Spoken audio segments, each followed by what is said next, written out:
మాలలు తీసుకురారండి సాయి మెడలో వేయండి, మాలలు తీసుకురారండి సాయి మెడలో వేయండి.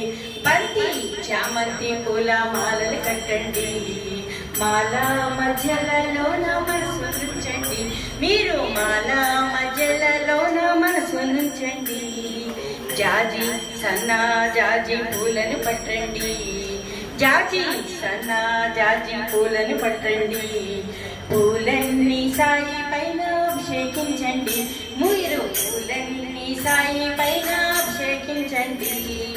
అభిషేకించేటప్పుడు సాయి మోమును కలరండి, అభిషేకించేటప్పుడు సాయి మోమును